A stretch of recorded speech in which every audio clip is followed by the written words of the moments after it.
Halo semuanya, selamat menyaksikan video media belajar kelas Point ini. Sebelum masuk ke pembahasannya, kita kenalan terlebih dahulu dengan tim perancang media ini yaitu Rizka Widiantari, Elli Nurkumaladewi, Wahyu Febri Anandika, Wilya Sonya, Diva Lutfi Asyam, dan Eka Ambarwati dengan bimbingan Ibu Agustina Triwijayanti, SPD, MPD, sebagai dosen pengampu mata kuliah media belajar IPS. Pertama-tama, media kelas Point ini memiliki beberapa kelebihan yaitu yang pertama seluruh siswa dapat berpartisipasi dengan menggunakan device yang dimiliki seperti halnya laptop maupun handphone.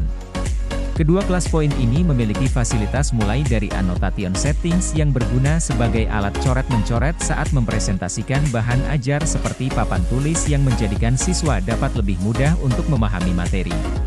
Kemudian adanya interaktif kuis yang dapat menarik semangat siswa, seperti dengan adanya multiple choice untuk membuat kuis yang diiringi musik dan juga short answer, yang bisa digunakan guru dalam menarik keaktifan siswa untuk berpendapat atau menyampaikan pertanyaan terkait materi. Ketiga, media ini mempermudah guru dalam proses penilaian. Dan terakhir, media ini mudah untuk dipergunakan guru dengan hanya menginstal aplikasi kelas Point ini dan melakukan sign in di PowerPoint. Akan tetapi, di samping adanya kelebihan dari kelas Point, adapun kelemahan dari kelas Point yaitu dalam menggunakannya baik guru dan siswa memerlukan jaringan internet yang stabil. Karena dengan jaringan internet yang kurang mencukupi dapat mengurangi kelancaran kegiatan presentasi dan kuis. Selanjutnya, kita akan melihat langkah apa saja yang harus dilakukan dalam merancang media kelas Point. Langkah pertama, guru menyusun materi pembelajaran dan membuat handout. Kelompok kami memilih materi penjajahan Belanda di Indonesia hingga masa pergerakan nasional. Kemudian, guru membuat bahan ajar presentasi dengan materi dari handout. Guru bisa menggunakan Canva sebagai media untuk membuat desain-desain menarik, baik di handout maupun bahan ajarnya. Setelah itu, bahan ajar presentasi selesai dibuat kemudian diunduh dengan format PowerPoint. Kedua, setelah terdownload buka file bahan ajar presentasinya dan lengkapi bagian kuis dengan insert, save. Kemudian, gunakan tools multiple choice dari kelas Point dengan sign in terlebih dahulu menggunakan email dan pilih tools multiple choice untuk membuat sesi kuis mulai dari menentukan jumlah pilihan jawabannya dan menyantumkan jawaban yang benar. Ketiga, tambahkan tools short answer untuk menambahkan sesi tanya jawab atau tanggapan dari siswa. Dan media kelas Point siap digunakan. Dan terakhir, langkah-langkah menerapkan media kelas Point dalam kegiatan pembelajaran. Langkah yang pertama, guru menyapa siswa melalui WhatsApp Group sekaligus membagikan link Zoom Meeting untuk melakukan pembelajaran daring. Kemudian, setelah seluruh siswa masuk, guru melakukan presensi kehadiran siswa sekaligus mengarahkan siswa untuk mengakses web kelas Point dengan kode yang ada pada PPT. Kemudian, guru menjelaskan tujuan pembelajaran, kompetensi inti dan dasar hingga indikator pencapaian kompetensi. Setelah itu, kegiatan pembelajaran dilaksanakan seperti halnya contoh kegiatan belajar mengajar berikut ini. Assalamualaikum warahmatullahi wabarakatuh.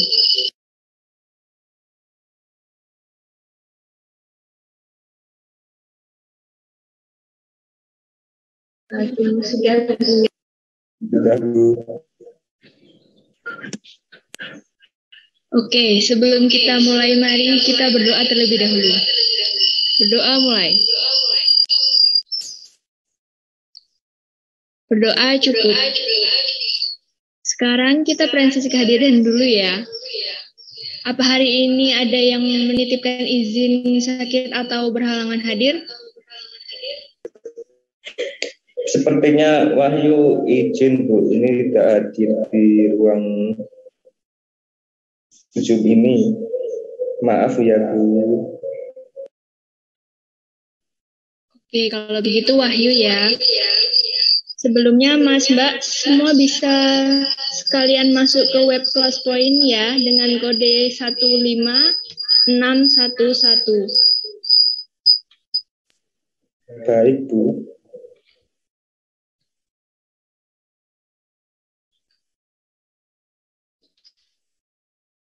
Kalau ada yang kesusahan, bisa lihat di kolom chat.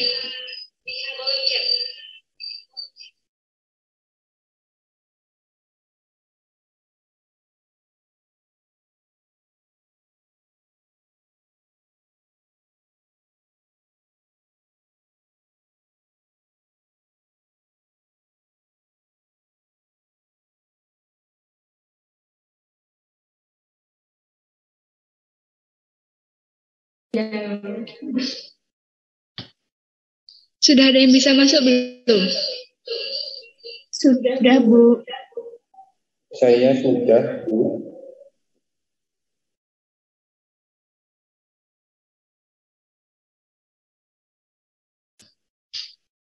Materi yang akan kita pelajari kali ini tentang penjajahan Belanda di Indonesia hingga masa pergerakan nasional. Tujuan dari pembelajaran kita hari ini dengan mempelajari materi kali ini dengan menggunakan platform ClassPoint.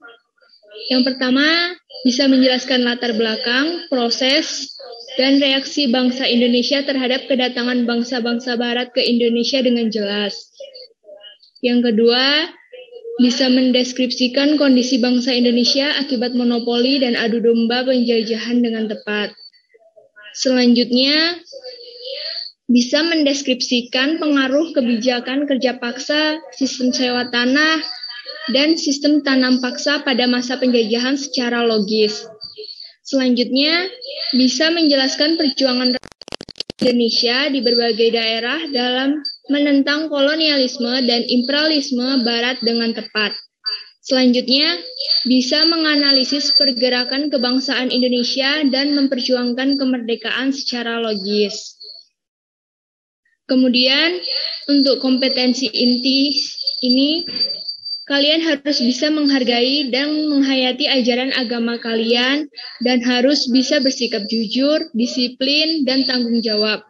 Kalian harus memahami pengetahuan terkait fenomena dan kejadian yang kasat mata. Dan kalian harus mau mencoba mengelola dan menyajikan suatu karya berdasarkan yang kalian pelajari. Untuk kompetensi dasar dan indikator pencapaian kompetensi, intinya kalian harus benar-benar paham dengan materi yang nantinya saya sampaikan agar kalian mampu menganalisis dan menyajikan kronologi, perubahan, dan kesinambungan ruang dari masa penjajahan sampai tumbuhnya semangat kebangsaan secara detail. Sampai sini, Mas Mbak semua paham ya untuk tujuan, kompetensi inti, kompetensi dasar, dan indikator pencapaian kompetensinya? Insya Allah paham, Bu. Paham, Bu.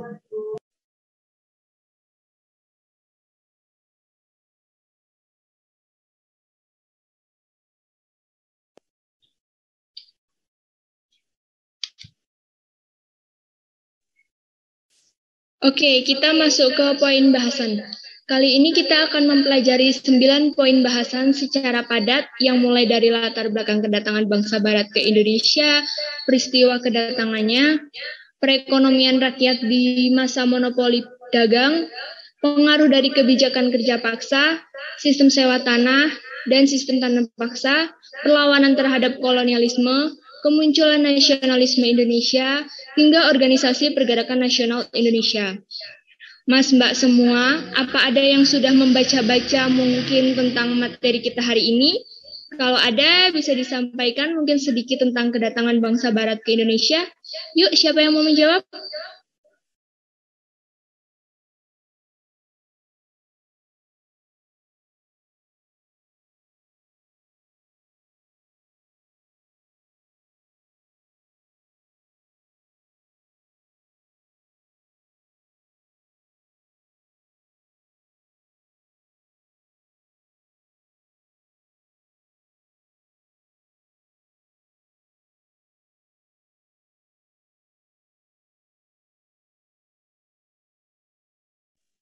Saya, Bu, izinkan saya untuk mencoba.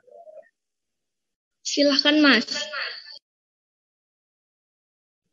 Baik, Bu, berdasarkan yang saya baca, kedatangan bangsa Barat ke Indonesia itu dikarenakan Indonesia memiliki kekayaan sumber daya alam, Bu, seperti halnya rempah-rempah dan juga bahan tambang, Bu. Seperti itu yang saya baca.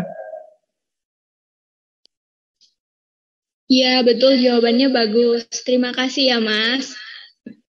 Jadi, Latar belakang dari datangnya bangsa Barat ke Indonesia dikarenakan kekayaan sumber daya alam di Indonesia dan adanya motivasi 3G, yaitu gold, glory, dan gospel. Gold itu berarti kekayaan, glory itu kejayaan bangsa, dan gospel itu penyebaran agama Nasrani. Bentuk imperialisme itu ada imperialisme kuno dan modern. Kemudian dilaksanakan revolusi industri yang merupakan pergantian secara menyeluruh dalam memproduksi barang dari sebelumnya menggunakan tenaga manusia dan hewan menjadi tenaga mesin. Kronologis kedatangan dari bangsa Barat ke Indonesia ini dimulai dari Portugis datang di Maluku tahun 1512 dipimpin Antonio de Abreu dan Francisco Serrao. Kemudian adanya ekspedisi bangsa Inggris yang tidak berpengaruh besar bagi Indonesia dan kedatangan bangsa Belanda di Jayakarta dimulai dari datangnya armada The Houtman di pelabuhan Banten tahun 1596 hingga berdirinya VOC sebagai upaya pemerintah Belanda mencegah persaingan tidak sehat di Ambon, Maluku yang kemudian dipindahkan markasnya VOC menjadi di Jayakarta. Sampai sini, apakah ada pertanyaan, Mas, Mbak? Belum, Bu. Belum, Bu.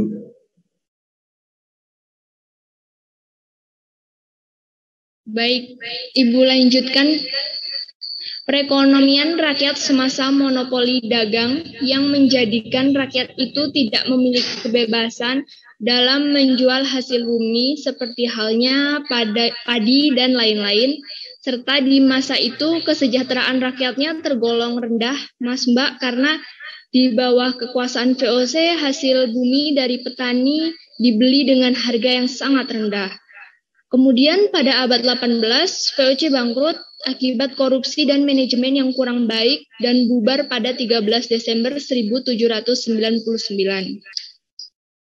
Pengaruh adanya kebijakan kerja paksa bagi masyarakat menjadikan rakyat yang terdampak tersiksa dengan beban pekerjaan yang berat tanpa memperhatikan kondisi fiksi rakyat pribumi.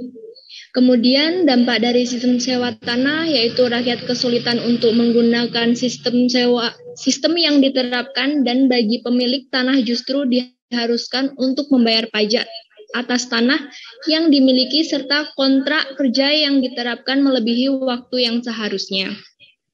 Selama berlangsungnya penjajahan Belanda di Indonesia, terjadi kesenjangan sosial di masyarakatnya yang di dalam masyarakat terbagi menjadi tingkatan sosial mulai dari yang tertinggi warga Belanda, bangsawan Indonesia, hingga yang terbawah adalah tukang kuli dan buruh. Baik, Mbak Mas semua, sampai sini ya materi kita di pertemuan hari ini. Untuk poin berikutnya kita bahas di pertemuan berikutnya.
Baik, setelah mempelajari 6 poin pembahasan tadi, sekarang kita kuis ya Mas Mbak. Bisa menjawab melalui web kelas poin kalian. Yuk kita mulai dari pertanyaan.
Ya,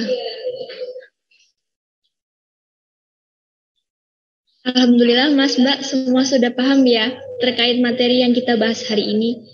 Terima kasih banyak atas antusias Mas Mbak semua dalam mengikuti pembelajaran hari ini. Semoga pembelajaran kita hari ini dapat bermanfaat bagi Mas Mbak semua serta dapat terserap dengan baik. Sebelum kita menutup pertemuan kita hari ini, mari kita berdoa terlebih dahulu. Berdoa mulai. Berdoa cukup. Baik, terima kasih ya Mas Mbak semuanya. Selamat berjumpa di pertemuan berikutnya. Wassalamualaikum warahmatullahi wabarakatuh. Waalaikumsalam warahmatullahi wabarakatuh. Terima kasih banyak Ibu. Pada sesi penyampaian pertanyaan, siswa melalui web kelas Point yang telah diakses sebelumnya dapat mengisi kolom yang tersedia di tampilan layar DVC-nya, kemudian guru dapat memantau tanggapan dari siswa dengan mengklik tombol kuning. Pada sesi kuis, siswa melalui web kelas Point yang telah diakses dapat memilih dari A sampai E sesuai dengan jumlah pilihan jawaban yang disediakan, kemudian guru dapat memantau jawaban dari siswa. Berkaitan dengan penilaian bisa dengan nilai keaktifan siswa yang ditunjukkan dengan keaktifan siswa selama pembelajaran, rekap dari tanggapan siswa pada sesi penyampaian pertanyaan, dan rekap hasil jawaban siswa pada sesi kuis yang ditunjukkan dengan guru mengklik tombol leaderboard. Setelah kegiatan belajar mengajar selesai, guru menyampaikan jawaban dari pertanyaan yang diajukan oleh siswa pada sesi penyampaian pertanyaan melalui WhatsApp Group. Dan itulah video mengenai media belajar kelas point yang dapat diterapkan pada kegiatan pembelajaran daring maupun luring dengan penerapan yang dapat disesuaikan dengan kondisi. Terima kasih telah menyaksikan video kami sampai selesai, semoga dapat bermanfaat. Sampai jumpa di video edukatif lainnya.